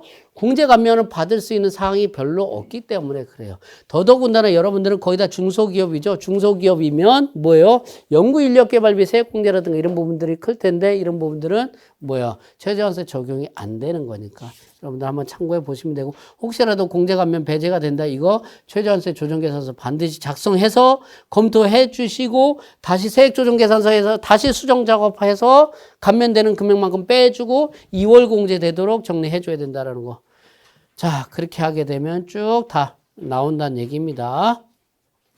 토지 등 양도소득에 대한 세금이 있다라고 한다면 자, 법인세, 과세, 요 토지 등 양도소득에 대한 법인세 산출세액 명세서 화면에 들어가가지고 소재지, 부동산 내용 이 부분 갖고 이렇게 쭉 장부를 정리를 해주면 양도가에, 장부가에, 취득가에 요거 정리를 해주면 토지 등 양도소득에 대한 산출세, 추가과세 되는 겁니다. 이중과세 하는 거예요. 토지 등 양도소득에 대해서는 이미 법인세 과표에 포함이 돼 있는데도 각성연도 소득이 포함되어 있지만 추가적으로 세금을 내라라는 얘기예요. 아, 최근에 이거 사례 많이 발생을 했습니다. 국세청 본청에서 전산 자료를 쭉 내려준 것 중에 하나가 뭐가 있냐면 주택 신축 판매라든가 여러 가지 사업을 하면서 토지 등 이 부동산을 샀는데 공사하다가 말았다라고 하면 비사업용 토지를 과세하라고 다 내려왔어요. 그런데 대부분의 세무대리인들은 토지 등 양도소득에 대한 요거는 정리를 안 하고 갔어요. 왜? 내가 사업용으로 사가지고 열심히 사업을 하다 안 돼서 꼬꾸라졌는데 요거에 대해서 세금 또 내라고? 못 내겠다가 아니고 몰라서 이걸 안 했어요. 그런데 최근에 그 국세청 전산자료 다 쫙 뿌려주면서 다 과세하라고 내려왔습니다. 거기에다가 요거에 대해서 가산세도 다 내라고 내려왔어요. 이상하죠? 옛날에는 가산세가 없었어요. 왜? 각성연도 소득에 포함됐으니까 가산세 안 냈는데 지금은 가산세도 다 내라고 국세기본법에 가산세가 이관이 되다 보니까 변경이 됐어요.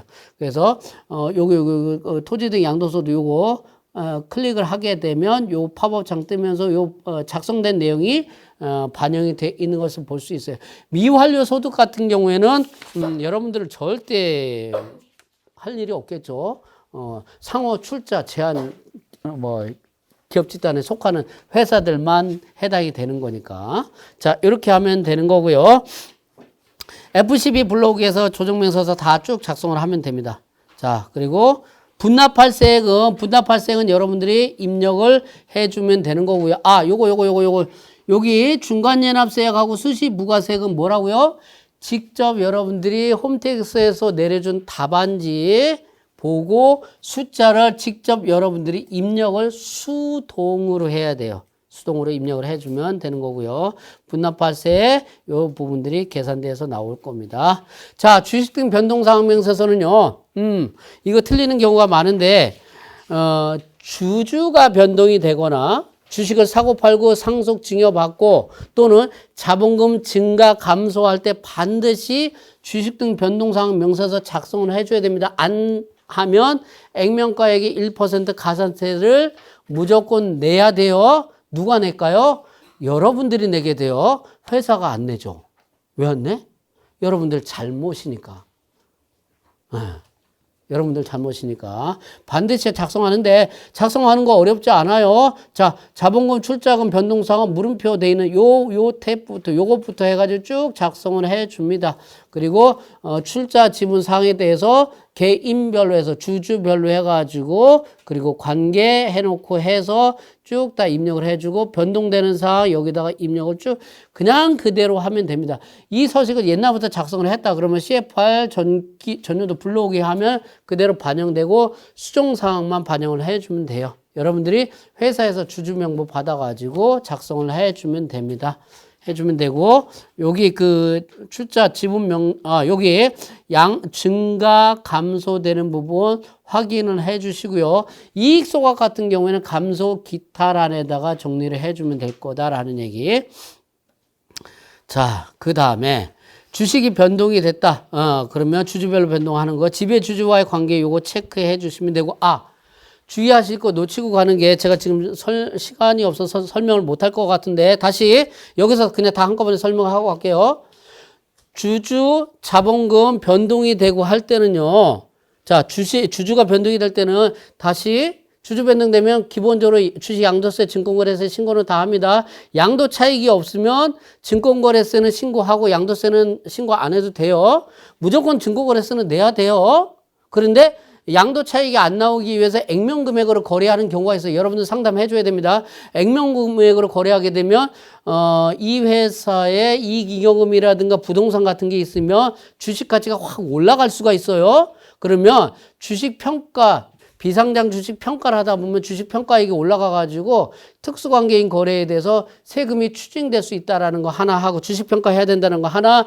두 번째는 뭐냐면 액면 금액이 됐든 뭐 평가액 금액이 됐든 실제로 거래 금액에 대한 금융 증빙 서류를 내라고 합니다. 그래서 주의하셔야 되는 거고요. 그리고 여러분들이 자본금뿐만 아니라 주주가 변동이 되면 주식 변동상명서서 작성을 하죠. 제가 왜 이렇게 목소리를 크게 할까요? 소리를 빽빽 지를까요?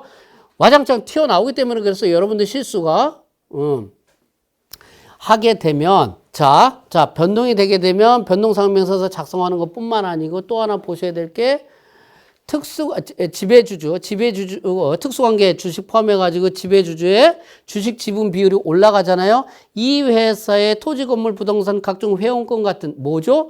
취득세 과세 대상 자산이 있으면 지방세, 간주, 취득세 내셔야 됩니다. 이거 안 하고 갑니다. 10년 차, 20년 차 직원들도. 그래서 여러분들 교육 받으신 분들은 10년 차, 20년 차처럼 갑자기 업그레이드 된 기분을 느끼시지 않나요? 나만 흥분했어. 주의하세요. 과점주주. 주의하시고. 출자 지분 양도명세서 여기에 작성을 해 주시면 된다라는 얘기고요. 주요 계정명세서 그냥 그대로 불러오면 되고요. 패스. 법인세 과세 표준 신고서는 그동안에 작성됐던 거 쭉 다 됩니다. 그래서 여기 주식 변동이 됐다. 그러면 여 체크하고 여 체크하고 정리를 해줘야 되는 거고요. 소급공제 신청을 한다라고 한다면 반드시 여기 그 소급공제 환급 신청을 여로 선택을 해줘야 돼. 안 하면 2월 공제를 선택한 걸로 보기 때니까 주의하셔야 된다는 얘기입니다. 자, 그리고 나머지 뭐 성실신고라든가 이런 부분 쭉 나와 있나요? 이런 부분들 보셔서 내용 같은 거 보셔서 해주시면 됩니다. 마감하고 전자신고하게 되면 됩니다.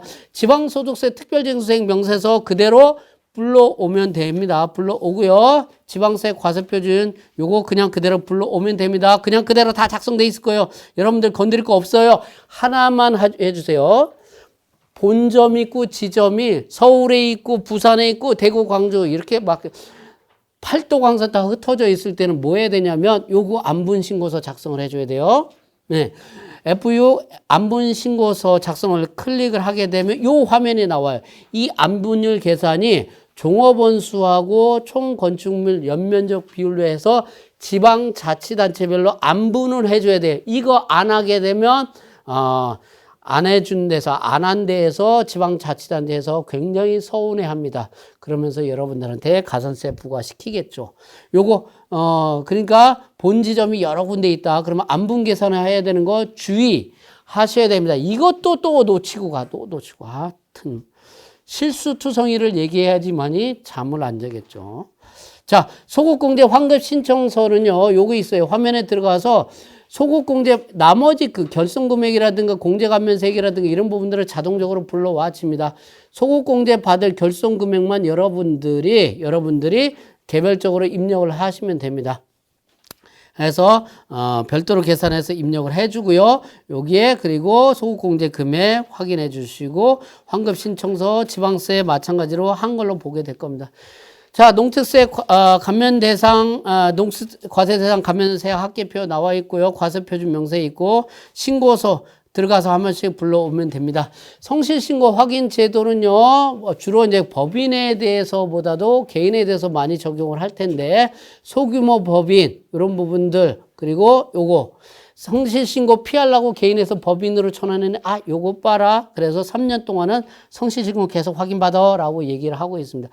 물론 요즘에는 다 성실신고 다 합니다. 삥땅 쳐먹는 사람. 그런 사람 거의 없어요, 이제. 누가 매출 들어가고, 그리고 가공경비를 누가 넣습니까? 안 해, 거의 다. 자, 요거는 주로 이제 그 개인 소득세 편에서 여러분들이 성실신고 확인, 신고서 작성하는 부분을 보시면 되고, 중간연합세 요거 조회하시는 부분 있어요. 중간연합세 요거 나와 있다라고 얘기를 했고요. 그리고 중간연합 신고납부계산서 작성하는 거, 여러분들 참고, 거의 대부분은 뭘로 할까요? 중간연합을 할 때는 거의 여러분들 홈택스에 들어가시게 되면 중간연합세액이 뜨게 되면 그대로 납부를 하시면 돼요. 예, 그래서 뭘로? 직전 연도 산출세액 또는 해당 연도 중간 연납 기간 요거 하는데 보통 거의 요걸로 가게 될 거예요. 해서 반영을 해서 신고하시면 됩니다. 혹시라도 해당 중간 연납 기간으로 하겠다 그러면 환경 등록 가서 수정 작업해 주시고 작업을 진행해 주시면 6개월을 마치 한 사업연도로 봐서 여태까지 작업을 계속 주기장창 설명했던 내용 그대로 다시 작업해야 돼. 하기 싫지. 그러면 직전 연도로 그냥 대충 조금 냈다고 해서 뭐라고는 안 하는 것 같아요. 납부계산서 보시면 되고 수정신고서 수정 1차 해가지고 반영을 해주시면 됩니다. 소득금액 조정학계표 정기 그리고 단기 거 같이 열어놓고 수정 작업을 해주시면 됩니다. 그러면 자동적으로 다 작성이 될 거예요. 수정 반영이 돼 있고 이렇게 인쇄해 보시게 되면 요 빨간색 또는 삼각형 이렇게 표시되어 있는 거 볼 수 있어요. 간단한 거니까 보시게 되고 30분이네요. 저한테 주어진 시간은 31분이니까 29분이라서 양해를 구하고 소득세는 교재를 보면서 하겠습니다. 이거 화면 보면서 하면 짜증 많이 낼 것 같아요. 죄송합니다. 자, 종합소득세 분야 어디로 가시게 되면 자 391페이지 소득세 신고서 작성 흐름에 가시게 되면 자, 이 소득세 신고서 작성 업무 흐름은요. 이 업무 흐름은 사업소득 계산하는 거예요. 사업소득 계산은 법인세 계산과 거의 다 유사하니까 그대로 하고 몇 가지 체크해야 될 거 공동사업자 소득 분배 명세서 작성하는 거 밑에 그리고 신고서 및 부속서류 작성해 보면 소득세 공제 신고서 종합소득세 신고서가 복식으로 또는 간편으로 추계하는 경우 기준경비율, 단순경비율 그리고 주택임대소득, 금융소득 있을 때 신고서 작성하는 게 다 달라요. 그 부분 체크하시고 면세사업자 현황 신고하는 이 부분들 보시면 될 것 같아요. 나머지는 거의 대부분 다 법인과 유사한데 체크해야 될 것만 몇 개 보겠습니다. 다시 392페이지로 가시게 되면 공동사업장 여부에는 여기는 부로 되어 있는데 여로 해야지만이 분배명세서 작성이 된다는 거. 소득 구분은 임대소득과 기타 사업소득 구분해서 해줘야 된다는 거 보시면 되고 394페이지에 가시게 되면 똑같이 답안지가 홈택스 자료 조회한다는 거. 그런데 법인세법과 달리 여러 가지 보시게 되면요. 밑에 보시게 되면 신고 안내 자료 하면서 법인세 종합소득세 관련해서는요, 사업장별로 기장 의무가 여기 보이시나요? 복식북이 간편장 보이세요, 지금? 예, 잘 따라오고 계세요. 그리고 경비율이 기준 경비율인지 단순 경비율 적용인지도 따로 나와요. 경비율도 제시가 돼 있고요. 그리고, 개인의 경우에는 사업소득 말고도 이자 배당, 2천만 원이 넘어가면 이자 배당 또 근로소득, 연금, 기타 소득까지 몽땅 다 합산해서 하는데 소득의 종류가 이자 배당이 있으면 여기다 표시 동글맹이 표시가 됩니다. 그러면 금융소득에 대해서는 별도로 여러분들이 확인했으니까 납세자 본인한테 공인인증서로 갖고 홈택스에 접속해서 이자 배당 금융소득 자료는 엑셀로 다운받아서 달라고 하셔야 됩니다. 여러분들은 절대 못해요. 여러분들한테 안 알려줍니다. 세무대리인한테는. 자, 그리고 근로소득이라든가 이런 소득이 있으면 납세자한테 달라고 하는 게 아니라 지급명세서 일괄조회 출력이라는 게 있어요. 거기서 들어가서 여러분들이 출력해가지고 지급명세서 보고 입력을 하나하나 해주시면 됩니다. 연금소득은 없었네요. 기타 소득 있네요. 출력을 해가지고 소득세 입력을 해줍니다. 그리고 신고 시 공제 참고 자료에 보면 395페이지에 중간연합세액이라든가 국민연금 낸 거, 퇴직연금 낸 거, 소기업 소상공인 낸 거, 불입한 거 쫙 다 뿌려주고 있어요. 참 착한 홈택스입니다. 아주 착해요. 성실한, 친절한 금자씨가 아니고 이 자료 내용을 보고 여러분들이 대사에서 반드시 반영을 해줘야 된다라는 거. 지급명세서 출력을 할 때는요, 맨 밑에 있는데 동그라미 공개를 선택을 해야 돼요. 왜? 주민등록번호, 사업자 등록번호 다 나와야 되니까. 그리고 나서 수익금액 조정부터는 법인세법과 거의 다 똑같습니다. 그런데 개인의 경우 397페이지에 가시게 되면 고정자산 양도 금액에 대해서는 고정자산 처분 손익은 복식부기 의무자만 해당이 돼요. 그래서 간편장부 대상, 복식부기 의무자라면 고정자사 처분 손익계산서 다 반영이 됐을 테니까 상관이 없는데 간편장부 대상자는 이거 빼고 계산해야 되는 거 체크하시고요.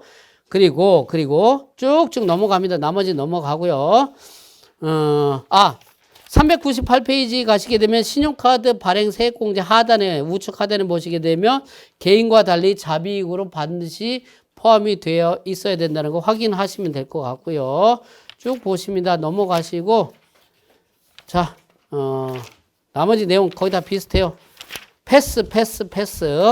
자, 410페이지 가시게 되면 기업 업무 추진비 해가지고 소득 처분이 법인의 경우에는 송금물산이 상여 처분도 나오는데 법인과 달리 개인은 상여라든가 처분이 없어요. 그냥 인출 처분하면 됩니다. 상여 처분은 따로 없다라는 거 하시고 그 다음에 412페이지에 가시게 되면 기업 업무 추진비 접대비 할 때 복수 사업장이 있을 수가 있어요. 2개 이상의 사업장이 있으면 그거 합산해가지고 한도 계산을 해줘야 되기 때문에 F4 복수 사업장 재계산을 클릭해가지고 합산이 아니고 F4 복수 사업장 재계산은 클릭을 반드시 해서 사업장별 수익금액 비율로 안분을 해서 각각 사업장별 한도액을 나눠줘야 됩니다. 그러다 보면 어느 사업장은 한도 미달이 나오고 어느 사업장은 한도 초과가 나올 수 있어요.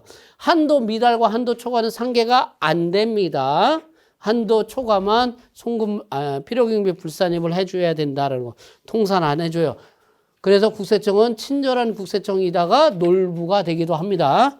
자, 감가상각비 세무조정 똑같이 보시면 되고 업무용 승용차 똑같이 보시면 되는데 자, 420페이지 보시게 되면 법인사업자와 개인사업자 비교해 보시면 법인은 무조건 전용보험 다 가입해야 돼요. 그런데 개인사업자의 경우는 한 대까지는 괜찮아요. 한 대까지는. 근데 2대 이상이 산다. 그러면 전용보험 가입을 해줘야 되고요. 그리고 보험 가입 안 했다. 100% 또는 그 이외에는 50% 필요경비 불산입했다가 이후에 100% 필요경비 불산입하는 그런 차이가 있다. 다시 복식부기자의 경우에 해당이 됩니다. 간편장부 대상자는 상관이 없어요. 복식부기 의무자는 한 대까지는 전용보험 가입을 안 해도 되지만 2대부터는 가입을 해야 된다. 그래서 어떻게 하라고요? 한 대만 사라고 해. 2대부터는 사지 말라고 그래. 자, 패스. 424페이지 가시게 되면 법인의 경우에는 가지급금 인정이자 계산을 하죠. 그런데 개인의 경우는 가지급금이라는 게 없어요. 그래서 법인 사업자로 할지 개인 사업자로 할지 선택을 할 때 간혹 가다가 엄청나게 매출액을 많이 일으키는 사업자가 난 그래도 죽어도 난 법인 안 해. 개인으로 갈래. 왜 그런가 물어봤더니 야, 내가 벌어서 내 돈 마음대로 못 쓴다며 가지급금에 걸려버리니까. 그게 꼬라지가 싫어가지고 개인을 선택을 하는 경우에서 오케이. 그런데 겁나게 대출금이 많아요. 그 차입금에 대해서 지급이자가 발생할 때는 초과 인출금이 발생을 하잖아요. 초과 인출금이라는 건 뭐냐면 사업용 자산과 부채를 봤을 때 부채가 자산보다 더 많아요. 이걸 초과 인출금이라고 해요.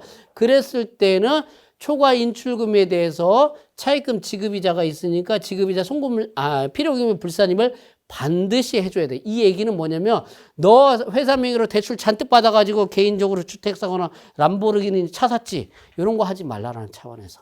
요거 놓치고 가지 마세요. 요거 추진 많이 됩니다. 가면 갈수록 목소리가 높아지는데 살짝 패스 보시고 자 437페이지 가시게 되면 기부금의 경우에는 법인은 각 사업연도 소득을 다 계산하고 나서 법인세 조정할 때 세무조정 다 끝나고 나서 이렇게 하는데 송금 산입 하나 안 하나 이걸로 따지는데 개인의 경우에는 사업소득만 있으면 필요경비 산입만 적용이 되고 사업소득이 없고 다른 소득만 있다 그러면 세액공제만 적용을 해줄 거예요.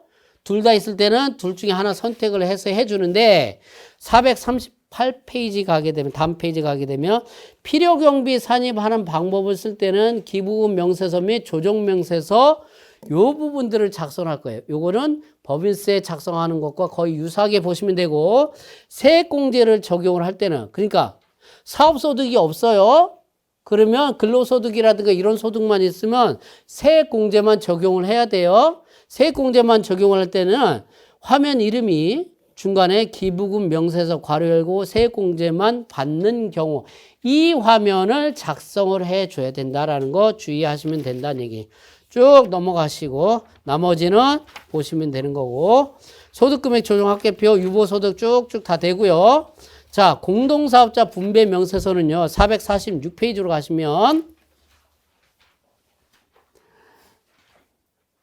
회사 등록에서 공동사업자 여부를 선택을 했어요. 그러면 요 화면을 작성을 할 수 있어요. 그래서 밑에 공동사업자 내역에 사람 이름, 주민등록번호 넣고 지분 비율대로 여러분들이 입력을 해주게 되면 수익금의 필요경비 그리고 소득금액 계산됐던 게 지분 비율대로 쭉 다 뿌려질 겁니다. 처음 작성할 때는. 그리고 다음 연도에는 CF12 전년도 불러오기 해가지고 공동사업자 정보 반영해 주게 되면 할 거 없어. 그러니까 여러분들이 지분율 확인하고 불러오기 하면은 공동사업자 분배 명세서 자동적으로 작성이 된다. 뭐라고요? 회사 등록에서 공동사업자 여부를 선택을 해주면 이거 자동 작성된다. 그리고 다른 사업자들한테 분배 명세서 요거 출력을 해가지고 너 다른 소득하고 합산해서 신고해 라고 보내주면 됩니다. 됐나요? 와우. 나머지 패스. 최저한세 조정명세서 456페이지 가게 되면 법인세의 경우 중소기업은 7%가 최저한세율로 되어 있는데 개인의 경우 35%로 자동 계산되는 거 볼 수 있어요. 산출세가 3천만 원 초과되면 45% 나온다라는 거 보시고요. 자, 461페이지 가시게 되면 이게 소득세 공제 신고서입니다. 여기에 여러분들이 원천에서 연말정산 추가적으로 입력 화면에서 봤던 내용과 거의 똑같아요. 똑같은데 약간 차이가 있는데 여기에 보시게 되면 그 전에 소득세액공제 신고서 소득공제도 있고 세액공제도 있어요. 자, 그런데 이 소득세액공제 신고서 작성하기 전에 반드시 먼저 종합소득세 신고서 화면에 들어가면서 461페이지 보고 있어요. 이 화면에 들어가서 여기 1탭에 보시게 되면 소득금액 명세 있죠. 이 명세에다가 밑에 쭉 보셔가지고 소득구분 1년 코드, 소득구분 코드를 넣어놓습니다. 21번, 30번, 40번, 51번 뭐 이런 식으로 해서 코드 번호는 모르겠다. 그러면 F2 눌러보면 돼요. 커서 거기 위치해 놓고 그래서 소득별로 해가지고 소득금액 명세부터 먼저 다 입력을 해 놓습니다. 예? 그리고 나서 소득세 공제 신고서를 입력을 합니다. 자, 예를 들어서 근로소득 입력했다. 그러면 총수익금에 입력을 하잖아요. 필요경비 자동적으로 계산이 될 거예요. 근로소득 공제액 자동 계산되고 그러면 462페이지에 소득세 공제 신고서 인적 소득 공제 탭부터 해서 쭉 순서대로 이렇게 쭉 입력을 해 줍니다. 이게 제가 말씀드렸던 연말정산 추가자료 입력에서는 연말정산 간소화자료 PDF 파일을 적용 다 불러와가지고 딱 업로드 시켜버리면 자동 반영이 되는데 그게 아닌 경우에는 여기에 개별적으로 국세청분 뭐 기타 자료 해가지고 개별적으로 보시고 입력을 해줘야 돼요. 물론 그런 일은 별로 없을 텐데 혹시라도 입력을 해주면 위에 보시고 제가 화살표를 쭉 내렸죠. 지출액 명세 그리고 옆으로 쭉 화살표 가시게 되면 지출액 반영 이런 부분들을 계속 클릭해서 반영 작업을 쭉 해줘야 돼요. 신용카드 탭 마찬가지고 F6 지출액 반영 눌러주시고 연금 저축 탭 입력해 주시고 특별공제 탭 계속 넘어갑니다. 신용카드 공제금액 참고금액 버튼 눌러주시면 되고 소기업 소상공인 공제부금 여러분들이 어디 있었죠 이거? 소기업 소상공인 공제부금 납입한 금액 어디 나와 있어요? 정보 답안지에 있다고 했잖아요. 답안지에 예? 종합소득세 신고도움 서비스 자료 거기에 보면 답안지에 나와 있으니까 그 자료에 입력을 하시면 되고 연금계좌, 의료비, 공제액 반영, 불러오기 반영 쭉쭉 진행을 해 주시면 됩니다. 쭉쭉 넘어갑니다. 쭉쭉 넘어가고요. 그렇게 해서 다 반영이 되면 469페이지로 가십니다. 그래서 종합소득세 신고서 화면으로 다시 오셔가지고 어떻게 해요? 4번 소득공제 명세에서 F12 불러오기 하면 자동적으로 반영이 되고 소득공제 종합 한도가 걸리는 경우가 있어 한도 계산을 해줘야 될 때는 네가 좀 해줘라 라고 해서 F8 한도 계산 부표 버튼 눌러주면 계산이 됩니다. 그러면 세액공제는 어디에 반영이 됐을까요? 소득공제는 소득금액 명세에 돼 있고, 소득공제 명세에 있고, 세액공제는 470페이지에 가시게 되면 종합소득 계산 탭 있죠. 8번에. 거기에 보시게 되면 상단에 F7 세액공제 입력 화면을 누르게 되면 세액공제 명세서 입력 팝업창 활성화되면서 여기 하단에 F7 소득공제 신고서에서 불러올까요? 불러와야지 당연하게. 그리고 적용 누르면 됩니다. 그러면 자동적으로 반영이 될 거고, 영수증 수취명세서, 경비등 송금명세서 자동적으로 불러오면 되고요. 종합소득세 신고서 작성을 하는데 여기 신고 유형에 보시게 되면 신고 유형은 홈택스에서 제공한 자료 보고 입력을 하시는데 제일 센 놈 입력을 해주면 됩니다. 제일 센 놈이 누구예요? 성실신고 확인이 될 거예요. 그 다음에 외부 조정 요 순서대로 정리를 해주면 된다는 얘기예요. 기장 의무 선택 소득구분 코드 해주게 되면 그리고 소득구분하고 거기에 대해 여기 뭐라고 돼 있어요? 관련 회사 코드라고 돼 있을 거예요. 관련 회사 코드에다가 여러분들이 입력한 회사 코드 4자리 숫자를 입력을 해주게 되면 그 자료가 자동적으로 다 반영이 다 된다라는 얘기예요. 네? 됐나요? 어디 하시는지 475페이지 하단에 설명을 했습니다. 자, 그런데 주의하실 거. 자, 종합소득세 신고서 474페이지에 보시게 되면 원천징수세에서 소득세라든가 이런 부분들이 나오죠. 요 부분들을 입력을 할 때 금융소득이라든가 다른 소득은 여기다 입력을 하지만 사업소득에 대한 원천징수세액은요. 사업소득에 대한 원천징수세 보통 의사들 이런 부분들 또는 사업소득자 프리랜서 원천징수된 세액은요. 원천징수세액은 종합소득세 신고서에 1번 소득금액 명세 옆에 3번 임대 원천징수 탭 있죠. 거기 가서 입력을 해줄 거예요. 그 내용이 476페이지에 있으니까 참고해 보시면 되고요. 결손금 2월 결손금 반영이 되는 부분들은 어디예요? 자, 478페이지에 2월 결손금 탭에 쭉 반영이 쭉 돼 있을 거니까 여러분들 참고해서 보시면 되고, 자, 479페이지 임대 원천징수 탭 말씀을 드렸고, 그 다음에 쭉쭉 넘어가시게 되면 나머지 가산세, 금융소득 탭은 금융소득이 있는 경우에 금융소득 입력하면 되는데 그거 금융소득 쪽에서 다시 보십니다. 그리고 나서 종합소득 계산 탭에 가시게 되면 최종적으로 정보들이 쭉 다 정리가 돼 있을 거고 중간에 보시면 중간연합세액은 직접 입력을 여러분들이 해 주시면 된다라고 얘기를 해 드렸습니다. 자, 그리고 세액공제 명세 쭉 다 입력이 되어 있고 지방소득세 마찬가지로 쭉 불러오면 되는 거고, 자, 어디로 가시게 되냐면 487페이지 최근에 주택임대에 대해서 많이 발생을 하고 있죠. 2천만 원이 넘어가게 되면 종합과세 되는데 2천만 원 이하가 되면은 분리과세 종합과세 선택을 할 수 있고 분리과세도 등록임대냐 미등록이냐에 따라서 세액 계산이 달라진다라는 거 이런 내용 확인하시면 489페이지에 분리과세 주택임대소득만 있는 경우에 주택임대소득 연간 2천만 원 이하인 경우에는 종합소득세 신고서 분리과세 소득자 요 화면에 들어가서 화면에 작성을 하시는데 밑에 화면에 2천만 원 이하 체크를 하시고 넘어갑니다. 그리고 나서 각 탭별로 입력을 주택임대소득에 대한 내용들을 쭉 다 입력을 해주면 됩니다. 패스. 나머지 보시면 되고, 그 다음에 493페이지 가시게 되면 분리과세 주택 임대소득 이외에 종합소득이 있는 경우에는 종합소득세 신고서 화면에서 작성을 합니다. 그러면서 종합소득 계산 탭 여기 가시게 되면 SF6 분리과세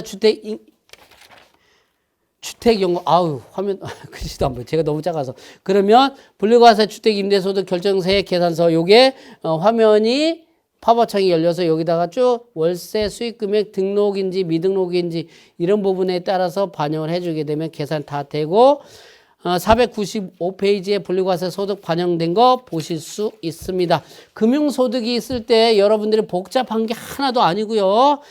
금융소득이 있는지 여부는 497페이지 홈페이지에 497페이지 홈페이지에 이자 배당 나와 있으면 사장님한테 얘기해서 자료 다운받아서 주세요. 공인인증서. 그래서 498페이지에 가가지고 소득구분 코드 이자소득 13번, 배당소득 21번으로 해서 1년 번호 쭉 다 입력을 해주면 돼요. 아, 이 은행, 저 은행 여러 군데 했다. 그러면 각각 은행별로 다 해줘야 돼요. 왜 그럴까요? 사업자 등록번호가 다 달라서 이거 다 개별적으로 다 입력을 해줘야 돼요. 아, 겁나게 힘들어. 그래가지고 최근에 엑셀로 작업하는 부분을 해놨다고 하는데 이게 제대로 구동이 안 되는 것 같아요. 할 수 없이 여러분들이 금융기관별로 그리고 금융기관도 여러 개 지점이 있으면 사업자 등록번호 다르면 하나하나 다 입력을 해줘야 돼. 뭐 입력하느냐? 예? 소득구분 넣어놓고 상호 사업자 등록번호 넣어놓고 여기에 총수익금의 이자 그리고 배당 금액을 입력합니다. 그런데 이자 배당 금액이 합해서 2천만 원이 넘어가야지만이 종합과세 낸다. 예를 들어서 2,500만 원, 이자가 1,500만 원, 배당이 1,000만 원이에요. 그러면 이자 소득 금액 1,000만 원 입력하고 배당 소득 금액은 1,000만 원이지만 그 중에서 배당 가산되는 금액은 얼마? 2천만 원 초과되는, 그렇죠. 500만 원 정답입니다. 500만 원을 어디에다가 10번에 필요경비 배당 대상액란에 입력을 해주면 10%가 자동적으로 계산이 될 거예요. 에? 배당 가산액이 자동적으로 계산이 되면 나머지는 여러분들이 금융소득에 대해서 산출세 계산 특례되는 거, 배당세 공제 적용되는 거 알아서 7번에 499페이지 7번에 금융소득 계산 탭에 자동적으로 반영이 다 돼 있을 겁니다. 해주시면 금융소득 계산하는 거 어렵지 않게 할 수 있다는 거. 501페이지에 보시게 되면 업종별로 장부, 기장 하는 거 추계 판단하는 부분이 있고요. 여태까지 설명한 것은 복식부기를 얘기를 했어요. 간편장부 대상자에 해당이 되면 503페이지에 보시게 되면 총수익금의 필요경비 명세서 서류 작성하는 거, 간편장부 소득금액 계산서, 종합소득세 신고서 순으로 작성을 하면 될 거고요.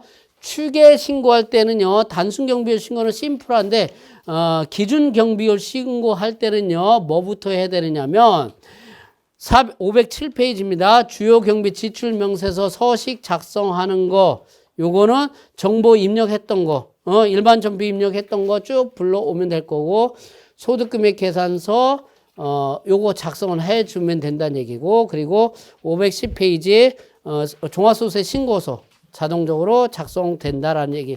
자, 성실신고 대상은 연예인들, 막, 이런 사람들, 그리고 부동산 임대요, 또 뭐예요?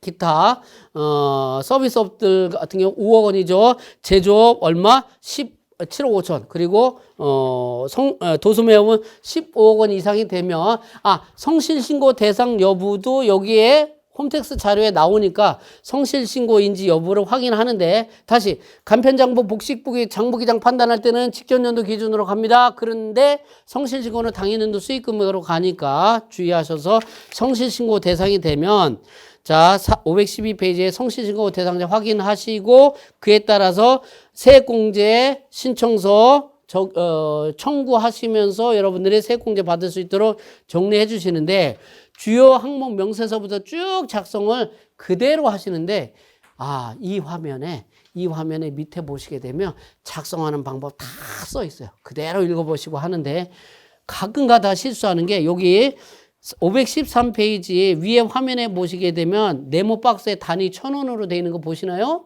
원 단위가 아니고 1,000원 단위예요. 막 이상한 숫자 넣지 마세요.